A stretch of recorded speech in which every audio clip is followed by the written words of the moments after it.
Welcome to Mastering Life's Adventures, an educational podcast about tapping into your true self, the soul, the substance of your life, to discover what life's ups and downs are really about, and how to have a greater sense of purpose, peace, joy, and fulfillment.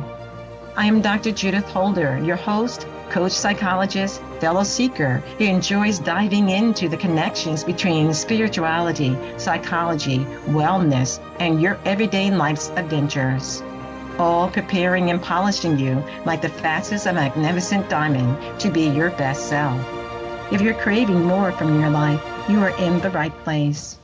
Come, let's journey together and transforming what you know into who you really are. Mastering Life's Adventures begins now. Hi, I'm back with Mark Hicks, and we had a delightful conversation, part one of talking about this quality of love. We talked about the difficulties that may be why it's difficult to love, but in this segment, we're really talking about lessons in love,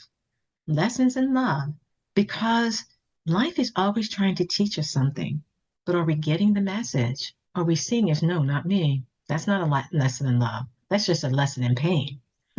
And so what I would like to do is have Mark introduce himself, and then we'll dive into this topic. Yeah, I'm Mark Hicks. I am an author, a speaker, relationship specialist. I'm author of the book, Learning Love, Building a Life That Matters and Healthy Relationships That Last. I originally self-published that. I've taken that off of the self-publishing list because it just got picked up by Morgan James Publishing and will be distributed nationwide wherever books are sold in the coming months. So I'm very excited about that. But it's a book about learning the process of love, the lessons of love, and how we actually live that out. Love doesn't have to be a mystery. It's not just serendipity. It's not just about emotion. It's not just about commitment. All those things are involved. But if we are going to have relationships of love, we need to know what love is and how to live it out. How true. And I think love is evolving. It's always growing in many regards. But let's talk first about lessons. How do lessons show up? What are lessons? And then we'll talk about the component of love. Yeah. So thoughts about that? Lessons are so important, and it is in every area of life. We're going to have opportunities to learn. It's always an evolving process. Life is always a practice. We never arrive at any point of life, in any area of life. Even in our jobs, there's always new things to learn, even if we've been on the job for 40 years, even if we've been educated and we have all this experience, we certainly know a lot, but there's still things about life that will surprise us. And there are still things to learn along the way. And that's true of relationships, probably a lot more than other areas. There's always more to learn. And life is going to teach us those lessons. We don't have to wonder if we'll have the opportunity to learn about love and relationships. Life will bring that around. And if we don't learn it, it'll bring it around again. It's just the nature of life. But lessons are everywhere in every experience. Sometimes they're easy. Sometimes they're much more difficult. Sometimes they're painful. But in every step of life, we have the opportunity to learn about love, relationships, and how to live these out in every phase of life. This idea of learning is so critical for relationships because one of the traps people fall into is they've been married or in a loving relationship for 20, 30 years, and we hear that statement of, well, they're just not the person I married. Well, of course not. You married them 30 years ago. People change, and everyone does. No one stays exactly the same. And so it's an evolving process. It's a learning process, and every lesson of life can take us down that road of learning if we'll let it. Yeah, and it's so true for the soul too, because the soul is on the crest of learning from experiences. The soul is wanting us to be able to say, oh, I had this before, this experience. Maybe different phase, maybe different circumstance, but it's the same thing that's going on that's showing up in my life. What do I need to learn from it? And that's where we need to tag onto or toggle ourselves to our higher presence, our I am presence, the God self, the creator, and just say, I see this coming up. What is it that you want me to learn from this experience, Lord? Because then we can do that. We can actually celebrate our process and say, I got it. I Yeah. got it. I locked it in. I'm going to kind of continue to evolve and grow from here, from the experience, because that's the quest of the soul. That's the path of the soul. And that so it becomes important. When that's not happening, we're not learning from our experiences, then as you kind of alluded to, Mark, we have the experience again and again and again and again and again. And so what we do is we get angry about it, say, why is this happening to me? Yes. Because we're not aware of it. It was a lesson to be learned. And when you have that thought, why does this keep happening to me? That needs to be a great big red light that starts flashing. The choirs need to start singing. The lights need to come on. The horns need to blow. When we have that thought, why does this keep happening to me? There's a reason for that. And we are needing to learn something critical.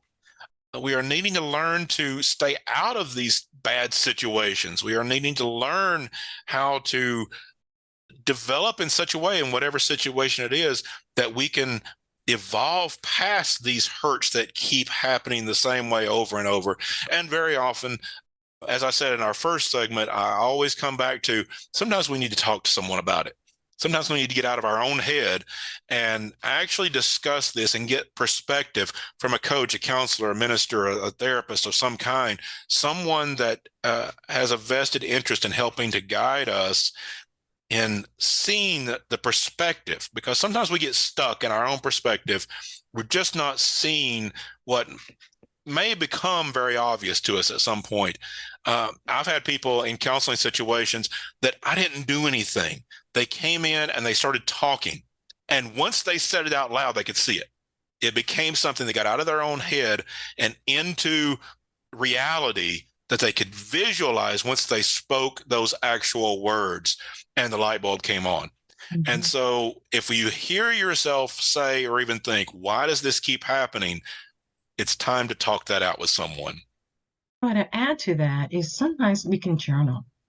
Yes. And in the process of journaling, we can start to see, because we can go back and look and saying, oh my God, this happened in 1989. Exactly. And this happened in this year, and this year, and this year. And you see, it's like, I would have never seen the connection of the dots if I didn't have journaled and put some things down that allows me to see, oh, I'm supposed to kind of learn something from this. And what is that? And being able to think and reflect, meditate on it. So, and also become more quiet, because when we create a sense of stillness, which is I noted as still time, is staying tuned in light and love.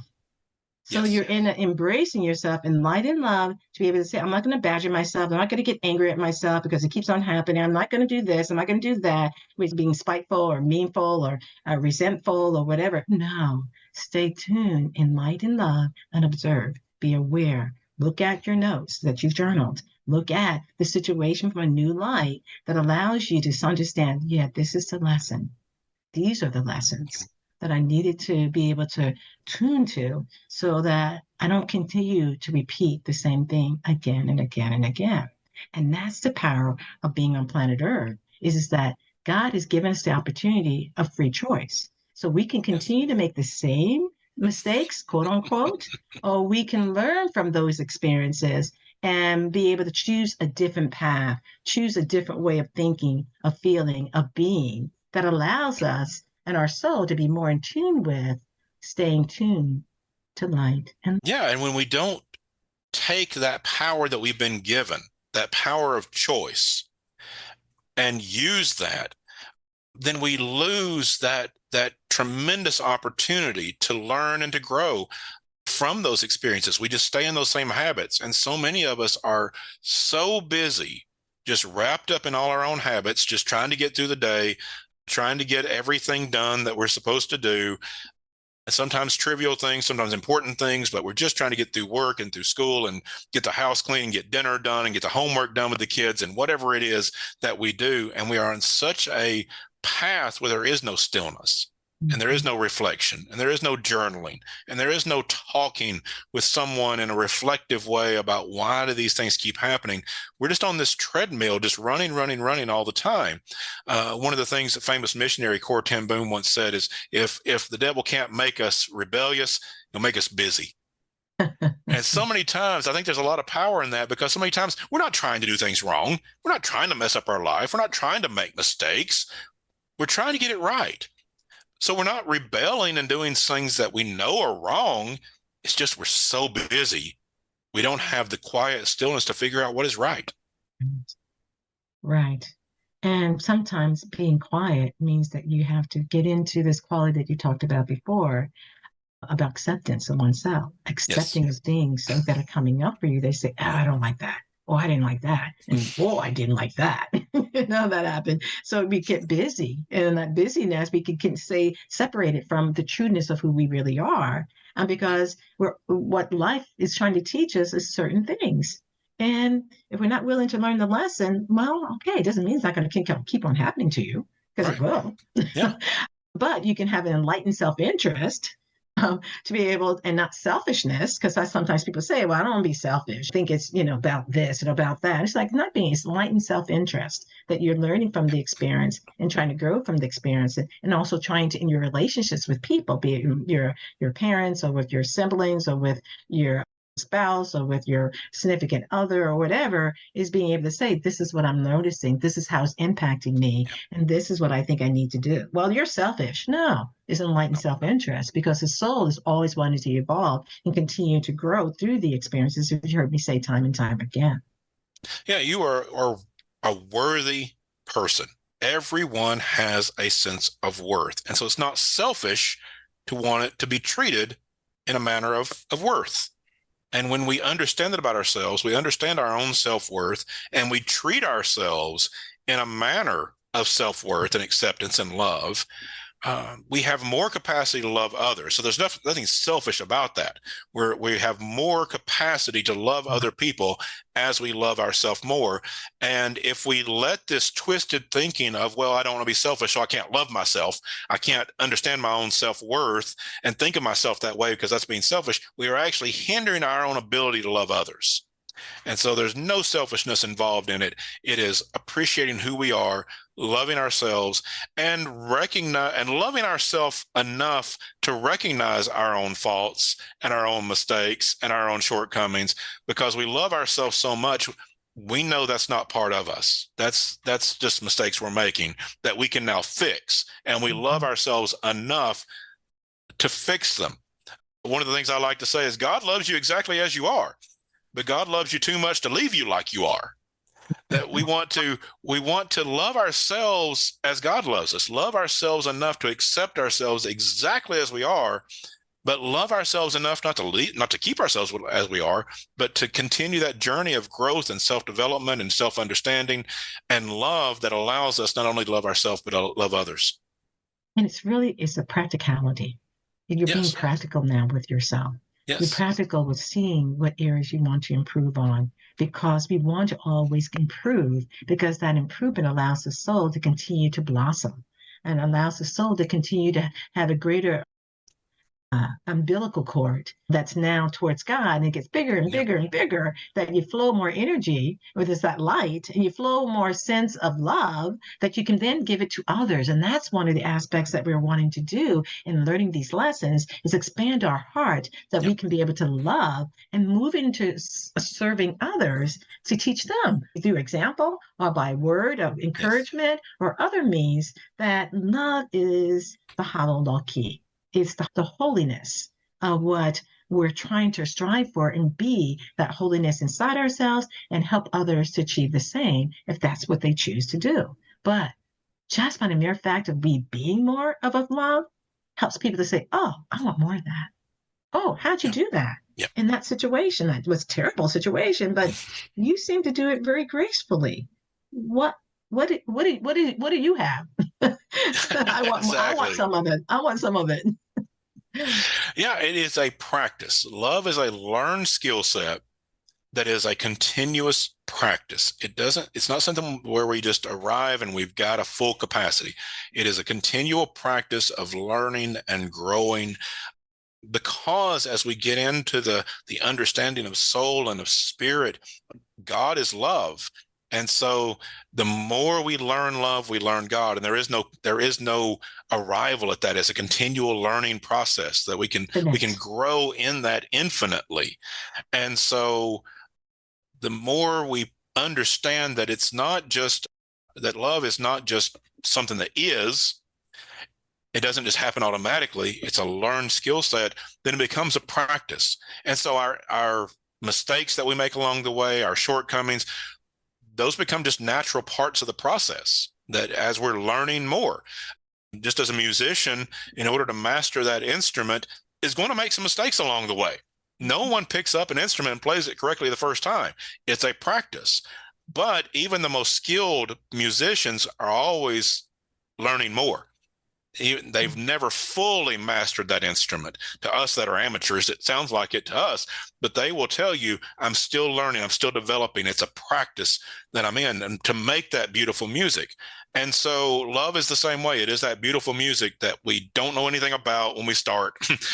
We know a little, we know what we kind of like, what it sounds like, we know what we like to hear. But it's a process, it's a practice that we never fully master, but we get to enjoy the beauty along the way as we're learning it.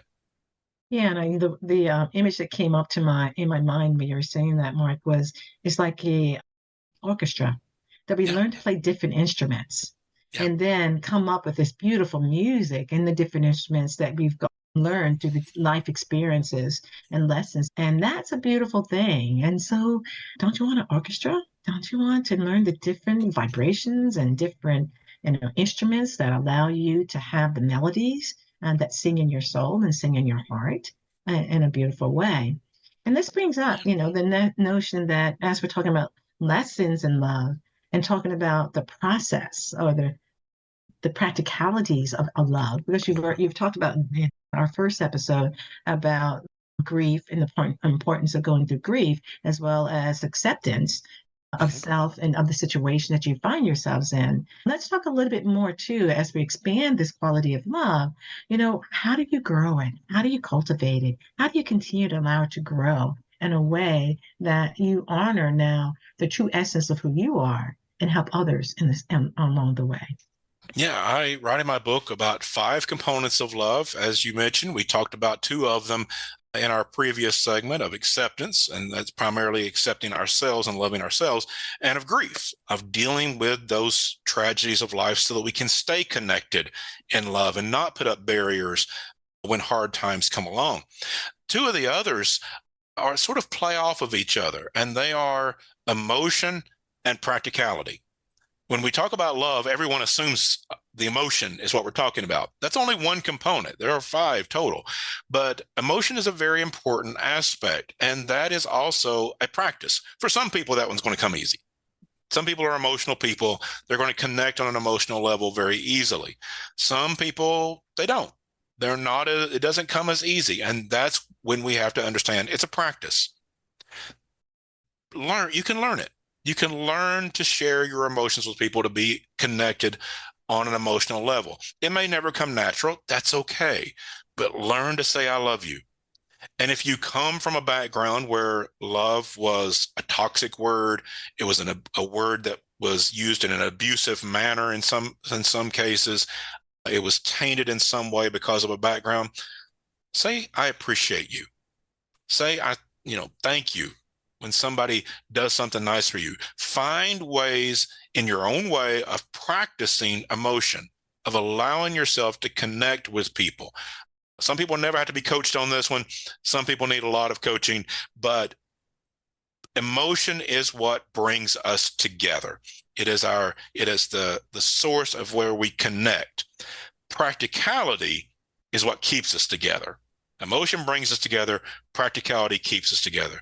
Practicality are these things of how do we live together the right way? You may have heard somebody say, I love them, but I can't live with them. These are people that have connected on an emotional level, but they haven't learned the component of love, which is practicality. These are things like if you're a married couple or in a partnership living together, that you have to learn how to deal with finances. That's an important part of loving each other, is making financial decisions together. Communication is a learned skill that if we're going to live together well and love each other well, we have to learn to communicate with one another. Dealing with mental health is a learned skill set that we practice in order to live together well. Things like depression and anxiety take a terrible toll on a person. They also take a toll on relationships, and those are treatable conditions. We can get help for that and treat those mental health conditions.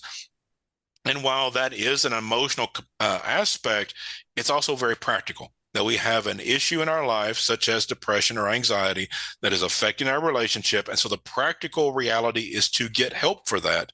And also practicality is some relationships have to end. We talked about that in our previous segment, that is also a practical reality, that while we may feel an emotional connection to someone, that relationship is not necessarily healthy or be able to last. And so emotion brings us together. Practicality keeps us together and keeps us together well in a healthy capacity, or it gives us the wisdom to say, while I have an emotional connection, this is not a relationship that can be healthy. These are two vital components of love that really work together and balance each other.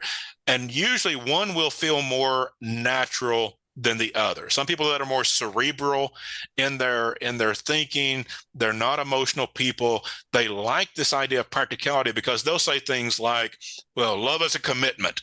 Love isn't about emotion. It's about commitment, that you make a commitment to love. Yes, that's absolutely true. It's also emotional.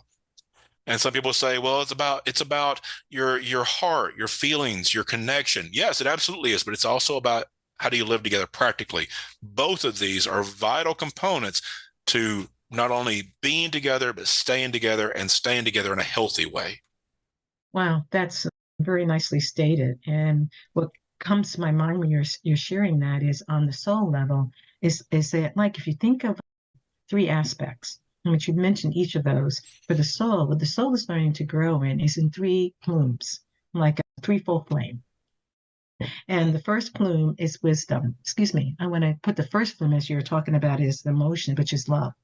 How to love and how to express that love, not only to others, but also to oneself in expressing that. Right. The other plume is kind of in the middle, and that's the wisdom. I'm balancing out the practicality, which is the another plume. So you have that pink plume, which is love, put the two colors, and then you have in the middle the wisdom to see and discern and to understand what you need to be able to do in the situation. And then you have that blue plume, which we think is strong and strength of doing the will of God, doing God's will and doing God's will in the situation that you find yourself in a very practical and helpful manner. And all that surrounded by purity, that God wants you to learn to purify these qualities of love, wisdom, and power within you. Love, wisdom, and strength of how you go about going and living your life.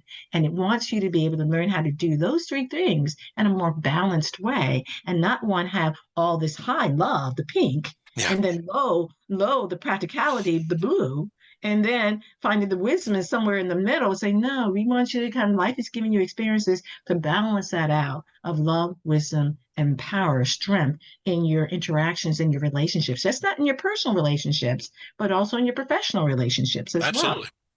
Yeah, that's so important. I'm glad you brought that up, because one of the things that I do teach is that while we very often think about these components of love playing into marriage and romantic relationships and family, and that's absolutely true, it also applies to friendships. It applies to being a good neighbor. It applies to our love of what we do for a living and our connection with our coworkers.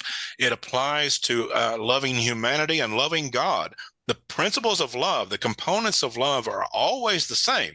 Now, the relationship you have with a spouse or a child is not the same as you have with a coworker, but the principles, those components of love that we practice are the same, that we practice all of these relationships the exact same way. And so often we don't realize that these things are practiced, that there are the plumes that, as you said it, we get caught up in the emotion of it because, when you think about practicality, they don't make romantic comedies about the practical guy that makes good decisions. And so we really don't think about that as being part of love, but it is. It's a vital component of love, of how do we live together and treat each other right. And that can be a practice that may take some adjustment as we grow as a person, as we learn more about ourselves, as we learn more about our partner, our neighbors, our friends, our coworkers, of how do we treat each other and live together in a healthy way, in a thriving way, because we love each other. Right, exactly. And sometimes that we is needed as you're talking about that practical aspect of communication. Sometimes it's being able to have conversation about what's my values? What are your Yeah, values? right. You know? And how are they similar? How are they different? Just because they're different doesn't mean it's bad. It just means different. So you're going to look at things from a different light. You're going to go about doing things from a different light. But if you never talk about it, then you never know. And so now you get more resentful or bitter or hurt or pain because it's like, you didn't do it my way. Exactly. Yeah, we assume that if somebody disagrees with us that they're evil somehow.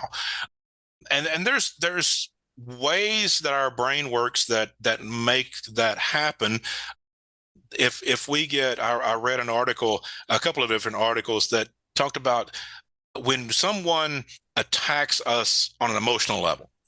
They say something that violates what we hold dear, our religion, our family background, something that we really hold dear.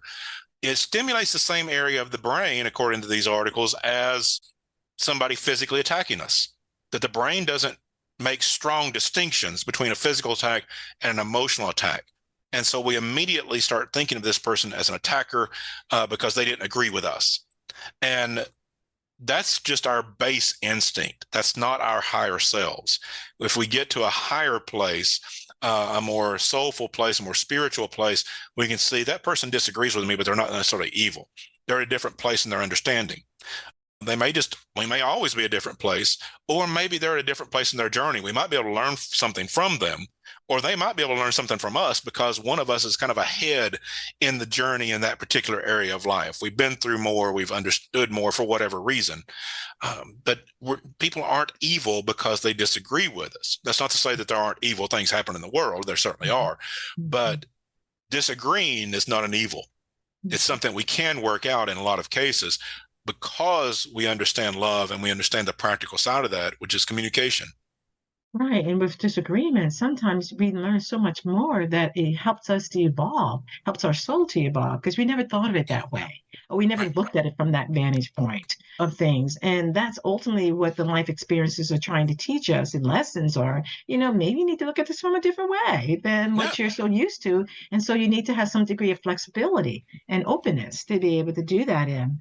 And when you were talking too, it brought up the neurochemistry of communication that happens in the neurochemistry of communication is that when we think there is an attack going on, there is cortisol that is being released.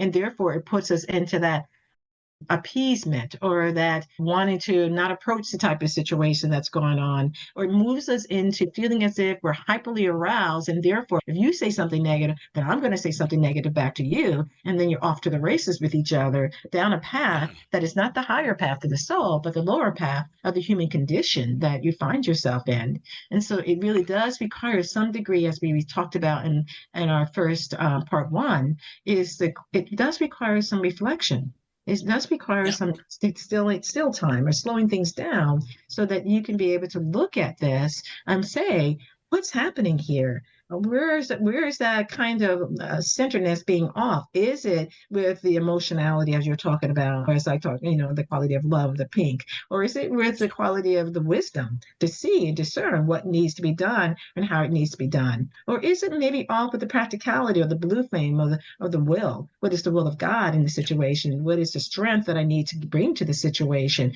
Where is this off that's creating this murkiness in our interactions with each other? And what we want to do is have more purity, because where there's purity, the soul can be able to help us and guide us. And if we don't call, we have an opportunity to call upon help when we need it. But Absolutely. instead, we don't think we need the help. We don't think we need to call. So just like on the cell phone or a traditional telephone with a wire to it, you say, God, SOS, I need your help. Guide me here. Help me to see what is the best next step that I need to take to help to learn the lesson that you've sent my way and that I've chosen through free choice to learn or to grow from, whether you wear it or not. Yeah, I think the best way to live the life you're talking about there is to embrace the idea of curiosity. That if somebody disagrees with us, rather than being defensive and feeling attacked, we can bring a sense of curiosity. Well, that's interesting. And that doesn't mean we have to accept what they say or agree with what they say or go along with what they want us to do. But it's just a sense of wonderment, a sense of exploration, of that curiosity.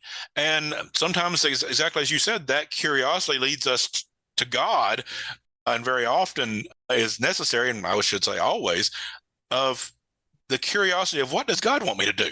That's always the question to come back to.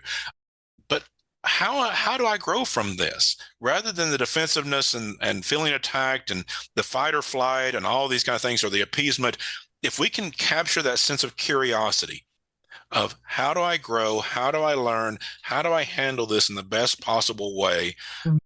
And how do I become a better person and a more loving person to myself and others through this experience? It takes us a long way towards that learning process. Yeah, it certainly does. And it takes us on the path of seeing the lessons as lessons in love to be able to cultivate, to grow ourselves, grow our soul, because ultimately that's what the soul wants Yeah. is to be loved, to show love, to give love, to be able to expand love. And it's in many flavors. Sometimes they say there's 1,000 petals of love. So there's Yeah. always something to grow and something to learn and more of the nuances of what love really is.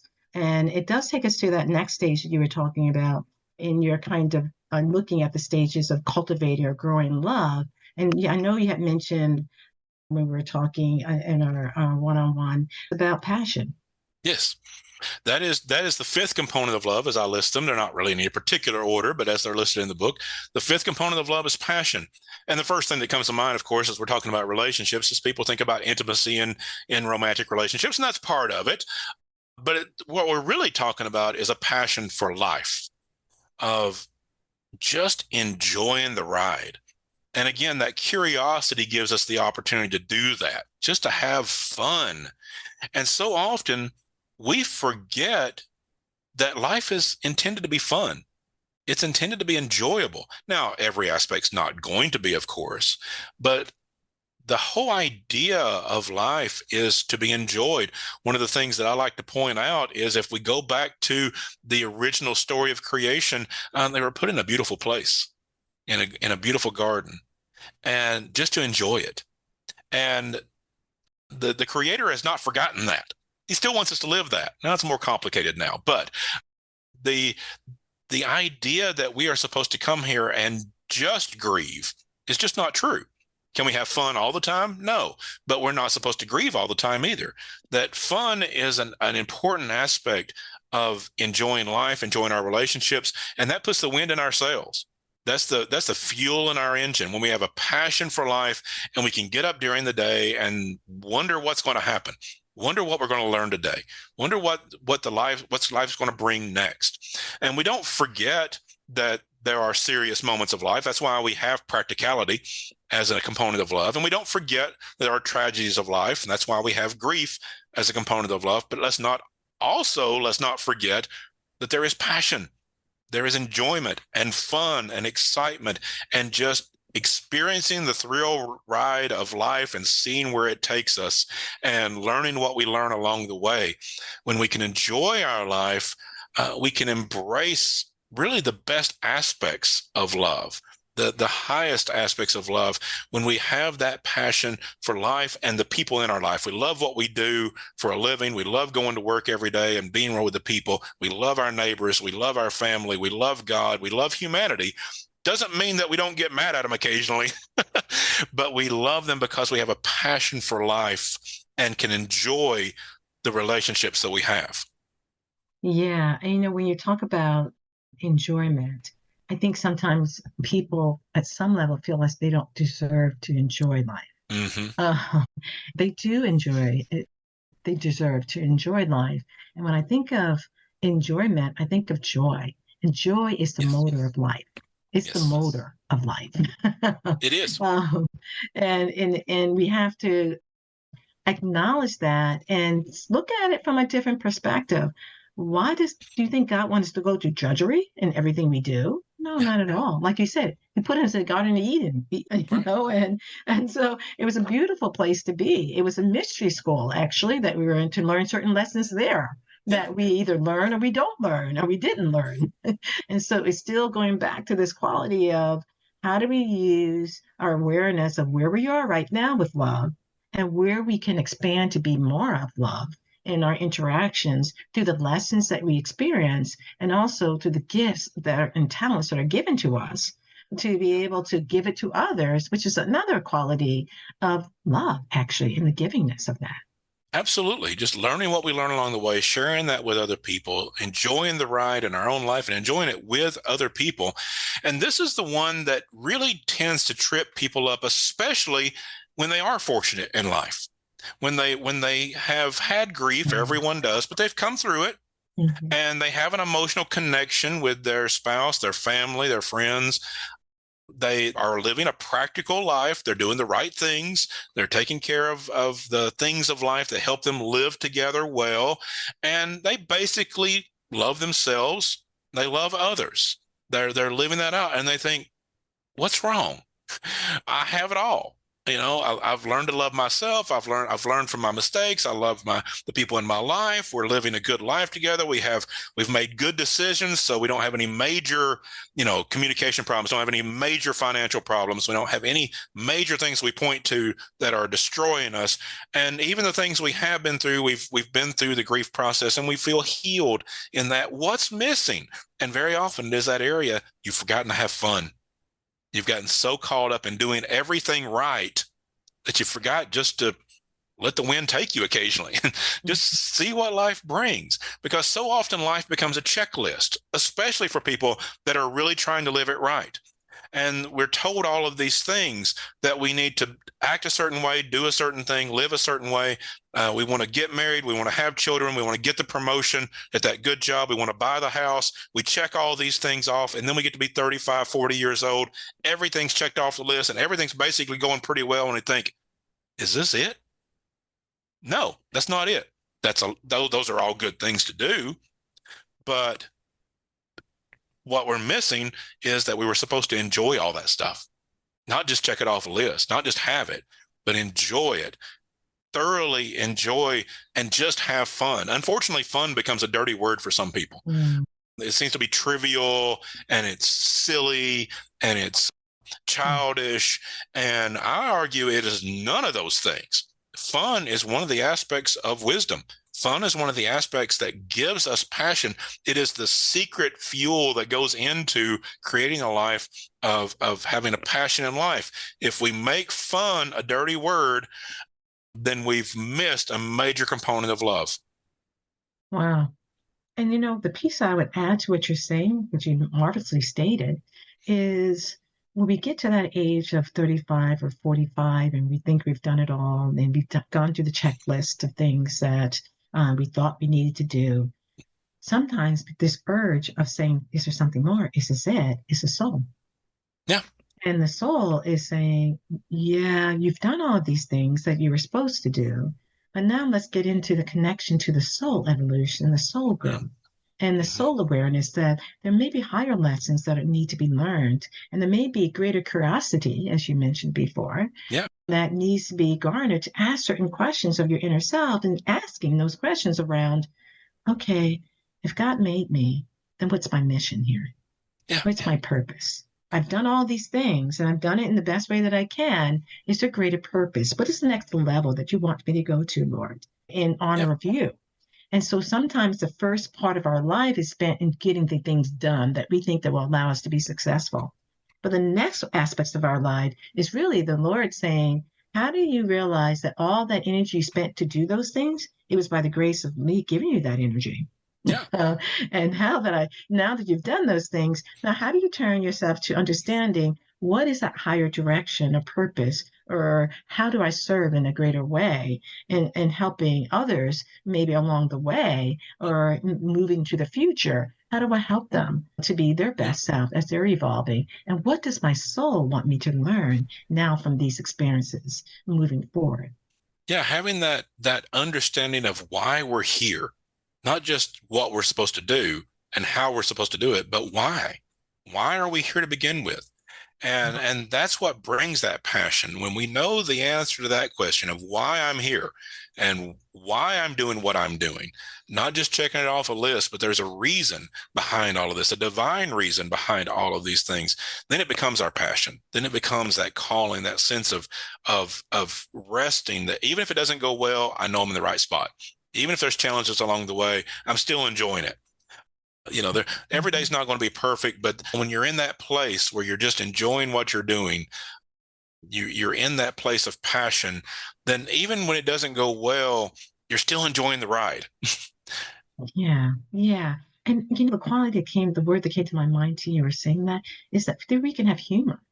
We can have humor Yes. with ourselves. We can have humor with the situation that we find ourselves in. We can laugh at ourselves. I had a girlfriend who was great at it. Yeah. She had some things that happened to her that she wasn't liking at all, but she could laugh at herself, make a joke about it, and just this levity that she had, which was great. She's Yeah. passed, but she just imprinted that on me. It's like, any situation, yeah, it's not great, but where's the humor in it, to not take it so seriously, to get you into depression or despair, Right. or other qualities that are the lower road and not the higher road. Yeah. And we so often try to avoid those edges of life. We try to avoid grief because we don't want to hurt. We try to avoid that. We push that away. We don't want to feel that pain. And we do the same thing with laughter and humor and fun. We push that away and we just sort of get to that middle ground. And we're missing important aspects of life. We have to grieve that tears are a part of life, and so is laughter. And we don't need to avoid either one, and we shouldn't pick one over the other. They're both important. We laugh and we cry. Those are important aspects of life.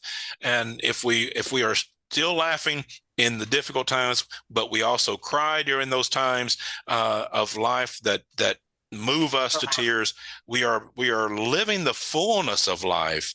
And that's a big part of that passion, is being the full range of who we are as a human being, in the laughter and in the tears. Yes, exactly.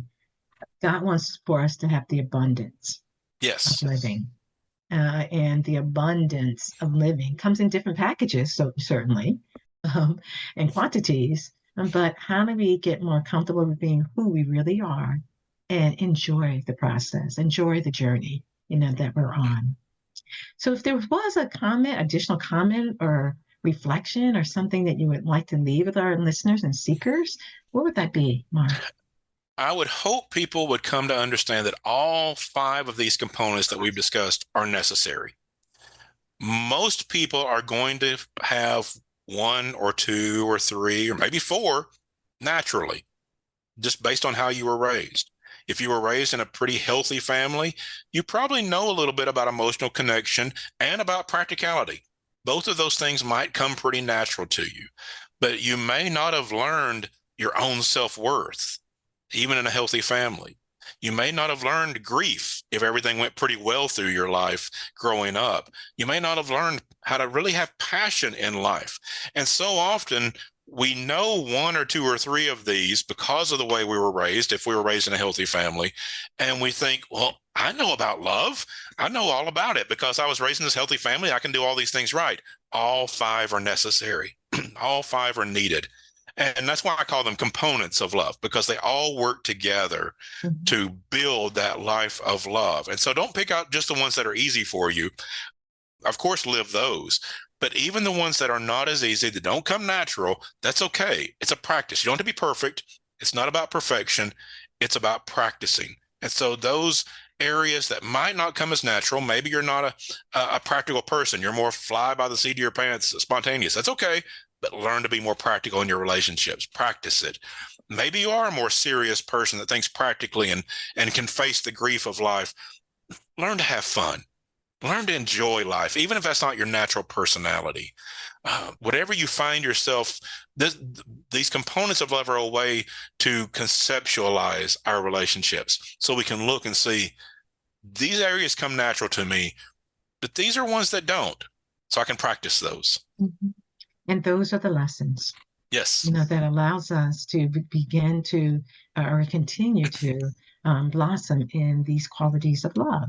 And all those experiences that you've talked about, through grief all the way to passion, all are trying to teach us something about a quality or a concept or a virtue of love, which is kindness, consideration, honor.